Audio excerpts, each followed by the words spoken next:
ये लो, बारिश आई नहीं कि छत टपकनी शुरू हो गई। माँ, मैं मुखिया जी के घर जा रहा हूँ। खबरदार जो तू उस मुखिया के घर गया तो। माँ, तो मुखिया जी से इतनी नफरत क्यों करती है? आखिर हुआ क्या है? तुझे जितना कहा है उतना सुनकर, ज्यादा दिमाग लगाने की जरूरत नहीं है। अच्छा ठीक है, भड़क मत। मैं तो बस काम के सिलसिले में जा रहा था, अब नहीं जाता। खुश। अब ये बता, तू शादी कब करेगा? फिर से वही बात। माँ, मैं शादी नहीं करूँगा। ये कोई बात हुई भला? सारी उम्र कुंवारा ही रहना है क्या? माँ, शादी कर लूंगा, पता नहीं कैसी लड़की मिलेगी, कहीं उसने घर जोड़ने के बजाय तोड़ना चाहा तो। शादी की उम्र निकलती जा रही है तेरी, अपने बारे में तो सोच। मेरे पास तू है ना माँ, बस इतना काफी है। मुझे शादी करके अपना ध्यान नहीं बांटना है। इतना बोलकर कन्हैया भरी बारिश में ही घर से निकल जाता है। उसे जाता देख माँ सोचती, बेटा, तेरे लिए यही सही होगा कि तू उस मुखिया से दूर रह। वो तेरे अतीत का एक काला सच है बेटा। शाम होती है, बारिश का कहर तेज होता है। कन्हैया इसी तेज बारिश में बाजार में चाय बेच रहा होता है। भाई, गरम गरम चाय है। इस मौसम में चाय पियो और मन को खुश रखो। कन्हैया लोगों को आवाज देता है। तभी वहाँ एक लड़की भीगते भागते आती है। बारिश में भीगने के कारण बहुत ठंड लग रही है, जल्दी से एक कप चाय बना दो।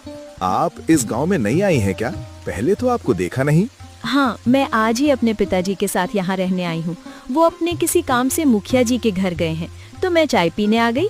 अच्छा, मैं अभी चाय बना देता हूँ। इसके बाद कन्हैया बड़े प्यार से चाय बनाता है और उस लड़की राधा को देता है।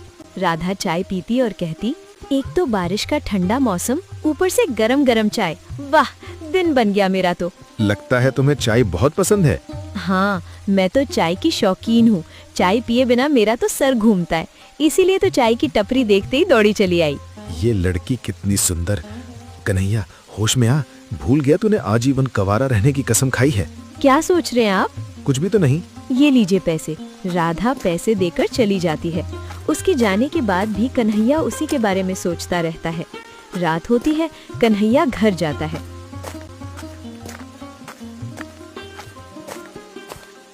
वहाँ मुखिया जी भी आए हुए रहते हैं।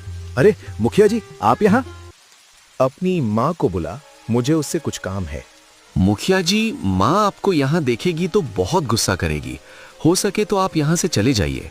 तुझसे जितना कहा गया है उतना कर, ज्यादा दिमाग लगाने की जरूरत नहीं है। मुखिया कन्हैया को बेवजह सुनाने लगता है।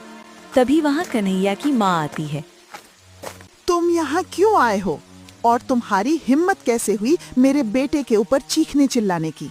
मैं यहाँ तुमसे झगड़ने नहीं आया हूँ, पैसे देने आया हूँ। पैसे किस बात के?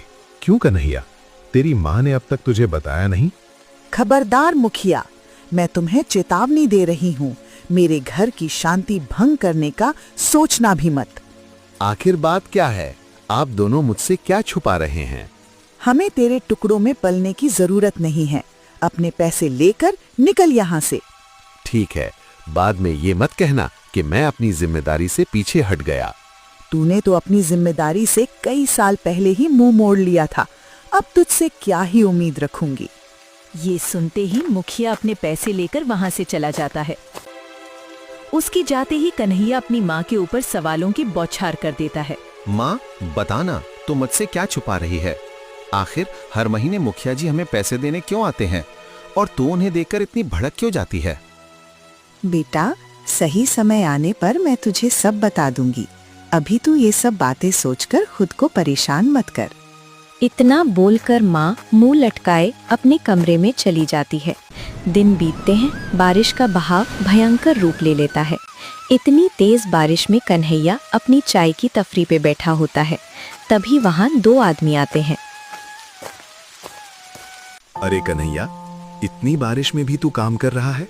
इस मौसम में तो लोग घर में बैठकर आराम करते हैं। आराम करूंगा तो कमाऊंगा क्या?